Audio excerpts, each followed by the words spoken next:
യുദ്ധം നമ്മുടെ അടുക്കളയിൽ പ്രശ്നമുണ്ടാക്കും എന്ന യാഥാർത്ഥ്യം ഇവിടെയുള്ള ഓരോ തൊഴിലാളിക്കും അറിയാവുന്ന ഘട്ടത്തിൽ, ഓരോ മനുഷ്യനും അറിയാവുന്ന ഘട്ടത്തിൽ അത്തരം കാര്യങ്ങളെ കോമഡിയാക്കി അവതരിപ്പിക്കുന്ന ഒരാളെ കോൺഗ്രസ് സ്ഥാനാർത്ഥിയാക്കി വെച്ചിരിക്കുന്നു.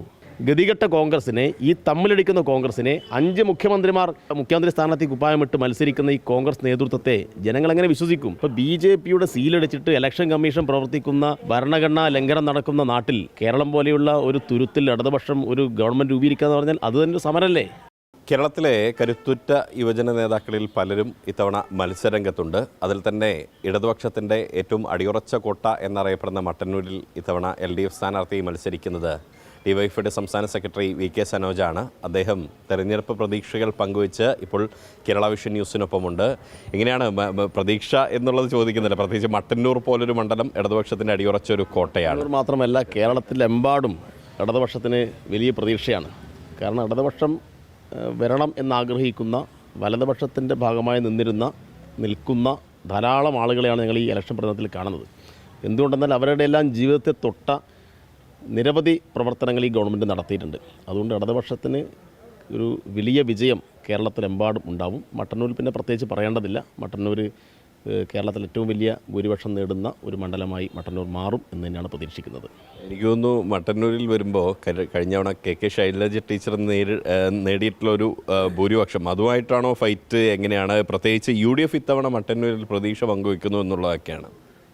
അല്ല, പ്രതീക്ഷ ഇപ്പോൾ ആർക്കും പങ്കുവെക്കാമല്ലോ. അപ്പോൾ എല്ലാവരും പ്രതീക്ഷയോടുകൂടിയാണല്ലോ മത്സരിക്കുക. പക്ഷേ യാഥാർത്ഥ്യം അതല്ല. മട്ടന്നൂർ എന്ന് പറഞ്ഞാൽ ഒന്നെൻ്റെ ജന്മദേശമാണ്. ഈ പ്രദേശമൊക്കെ നമ്മുടെ ഏറ്റവും പ്രധാനപ്പെട്ട നമ്മൾ കളിച്ച് വളർന്ന പ്രദേശമാണ്. മട്ടന്നൂർ കോളേജിലാണ് ഞാൻ പഠിച്ചത്. എൻ്റെ ഹയർ സെക്കൻഡറി വിദ്യാഭ്യാസം എടയന്നൂരായിരുന്നു. എൻ്റെ സ്കൂൾ വിദ്യാഭ്യാസം ഈ മാലൂർ പഞ്ചായത്തിലാണ്. പിന്നെ ഞാൻ ബാലസംഘത്തിലും SFIയിലും DYFയിലും എല്ലാം ദീർഘകാലം പ്രവർത്തിച്ച ഈ പ്രദേശമാണ്, എൻ്റെ സ്വന്തം പ്രദേശമാണ്. അപ്പോൾ ഇവിടെയെല്ലാം കക്ഷിരാഷ്ട്രീയതീതമായി വിവിധ വിഭാഗം ആളുകൾ ഞങ്ങളെ കാണുമ്പോൾ കാണിക്കുന്ന സ്നേഹം അതൊക്കെ വോട്ടായി പ്രതിഫലിക്കും. ഒരു വലിയ വിജയം മട്ടന്നൂരിലുണ്ടാവും. അങ്ങനെ ഉറപ്പായിട്ടും ഭൂരിപക്ഷം വർദ്ധിപ്പിക്കാൻ ആവശ്യമായിട്ടുള്ള പ്രവർത്തനമാണ് ഞങ്ങൾ സംഘടിപ്പിക്കുന്നത്. ജനങ്ങളാകെ അതിൻ്റെ ഭാഗമായി നിൽക്കുന്നു എന്നാണ് ഞങ്ങളുടെ ഒരു ഫീൽ. മട്ടന്നൂർ ഒഴിച്ചേർത്തി കഴിഞ്ഞാൽ സംസ്ഥാനത്തെ DYFയുടെ സംസ്ഥാന സെക്രട്ടറിയും കൂടിയാണല്ലോ. സ്വാഭാവികമായിട്ടും സംസ്ഥാന തലത്തിൽ ഇത്തവണ LDFിൻ്റെ സാധ്യതകൾ എങ്ങനെയാണ്? UDF നേതൃത്വം പറയുന്നത് തദ്ദേശ തെരഞ്ഞെടുപ്പിൽ LDFിനുണ്ടായ തിരിച്ചടി ഇത്തവണ ഉണ്ടാകുമെന്നുള്ളത്. ഇല്ല, തദ്ദേശ തെരഞ്ഞെടുപ്പ് പോലെയല്ല ഇത്. കാരണം ഇതെന്ന് വെച്ചാൽ ഞാൻ പറഞ്ഞല്ലോ, ഈ 10 വർഷക്കാലത്തെ ജീവിതാനുഭവമാണ് ആളുകളെ വോട്ട് ചെയ്യാൻ പ്രേരിപ്പിക്കുന്നത്. എന്തിനാണ് ജനങ്ങൾ വോട്ട് ചെയ്യാതിരിക്കേണ്ടത്? ഇവിടെ പവർ കട്ട് ഉണ്ടായോ? ഇവിടെ പെൻഷൻ വർദ്ധിക്കാത്ത പ്രശ്നം ഉണ്ടായോ? പെൻഷൻ കുടിശ്ശിക ഉണ്ടായോ? പാഠപുസ്തകം ഇല്ലാത്ത പ്രശ്നം ഉണ്ടായോ? എല്ലാ വീട്ടിലും കറണ്ട് കൊടുക്കാത്ത പ്രശ്നം ഉണ്ടായോ? റോഡുകൾ മെച്ചപ്പെടാത്ത പ്രശ്നം ഉണ്ടായോ? എന്താണ് നെഗറ്റീവായിട്ടുള്ളത്? നെഗറ്റീവായിട്ട് ഒന്നും കാണിക്കാനില്ല. എല്ലാം പോസിറ്റീവാണ്. എല്ലാവരുടെ ജീവിതത്തെയും തൊട്ടു എന്നുള്ളതാണ്. യുവാക്കൾക്ക് സ്കോളർഷിപ്പ് കൊടുത്തു, ഏറ്റവും മെച്ചപ്പെട്ട പൊതുവിദ്യാലയങ്ങളുണ്ടായി, സ്മാർട്ട് ക്ലാസ് റൂമുകളുണ്ടായി, പിന്നെ പെൻഷൻ വർധനമുണ്ടായി, സ്ത്രീകളുടെ സുരക്ഷാ പദ്ധതി നടപ്പാക്കി, ഗെയിൽ പൈപ്പ് ലൈൻ യാഥാർത്ഥ്യമായി, ദേശീയപാത യാഥാർത്ഥ്യമായി. അപ്പോൾ കേരളം എന്ന് പറഞ്ഞാൽ ഇന്ത്യയിൽ ഏറ്റവും മെച്ചപ്പെട്ട ഒരു സംസ്ഥാനമായി മാറിയിരിക്കുകയാണ്. അപ്പോൾ അമർത്യസെന്നെ പോലുള്ള ആളുകൾ കഴിഞ്ഞ വിഷൻ 2039 സെമിനാറിൽ വന്ന് പ്രസംഗിച്ച കാര്യമൊക്കെ നമുക്കറിയാലോ. അപ്പോൾ ലോകത്തിന് മുമ്പിൽ അത്ഭുതകരമായ നേട്ടങ്ങൾ കൈവരിച്ചൊരു ഇടമായി കേരളം മാറിയിരിക്കുന്നു. അതിദാരിദ്ര്യ വിമുക്ത കേരളം എന്നൊക്കെ പറഞ്ഞാൽ ലോകത്ത് ചൈന കഴിഞ്ഞാൽ പിന്നെ കേരളമാണ്. മനസ്സിലായി? കേരളം ഒരു രാജ്യമല്ല, ഒരു സ്റ്റേറ്റാണ്. അപ്പോൾ കിസ് മത്സരത്തിൽ ലോകത്താദ്യമായി അതിദാരിദ്ര്യ വിമുക്തമാക്കപ്പെട്ട രാജ്യം എന്ന് ചോദിച്ചാൽ ചൈന എന്ന് പറഞ്ഞാൽ ഒരു ഉപചോദ്യമുണ്ടായാൽ പിന്നീട് ഉള്ള പ്രദേശം എന്ന് വെച്ചാൽ കേരളമാണ്. അപ്പോൾ ഒരു മാർക്ക് PSC പരീക്ഷയ്ക്ക് ഒരു മാർക്കാണ്. അപ്പോൾ ഇങ്ങനെ അടയാളപ്പെടുത്തപ്പെട്ട് കഴിഞ്ഞു. പിന്നെ ഈ കാര്യങ്ങളൊന്നും ഇപ്പം UDFന് ഉന്നയിക്കാനില്ല.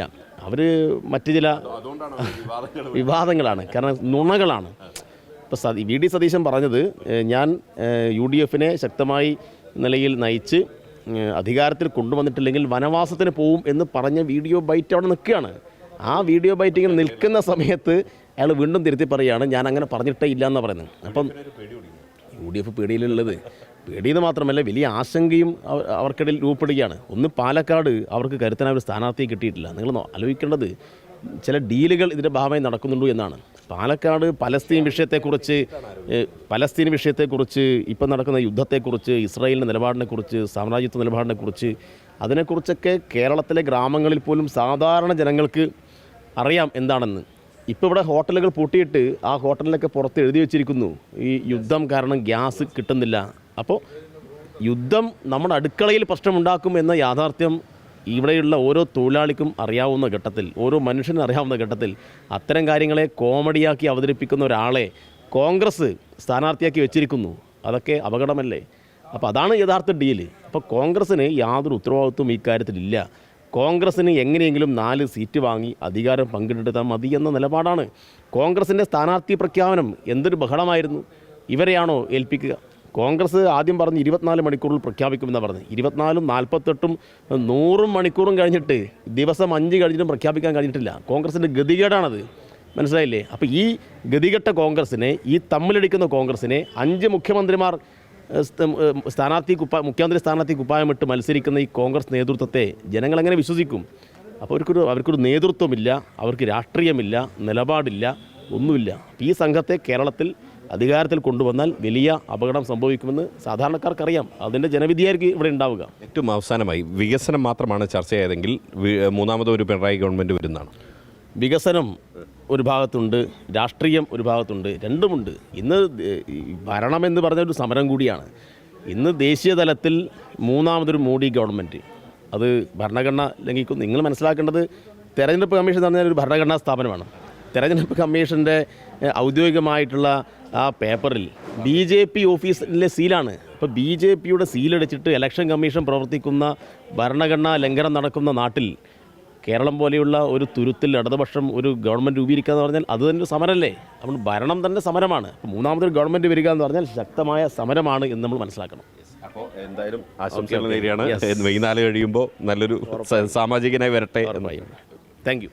വലിയ പ്രതീക്ഷയാണ് അദ്ദേഹം പങ്കുവയ്ക്കുന്നത്. VK സനോജ്, മട്ടന്നൂർ എന്ന് പറയുന്നത് ഇടതുപക്ഷത്തിൻ്റെ ശക്തമായ കോട്ടയാണ്. അവിടെ താൻ കഴിഞ്ഞ തവണത്തേതിനേക്കാൾ KK ശൈലജ ടീച്ചർ നേടിയതിനേക്കാൾ വലിയ ഭൂരിപക്ഷം ഇത്തവണയും ഉണ്ടാകുമെന്നുള്ളൊരു ആത്മവിശ്വാസവും അദ്ദേഹം പ്രകടിപ്പിക്കുകയാണ്. ക്യാമറ പേഴ്സൺ റിഷാദ് TK-ക്കൊപ്പം Riyas KMR, Kerala vision news, Kannur.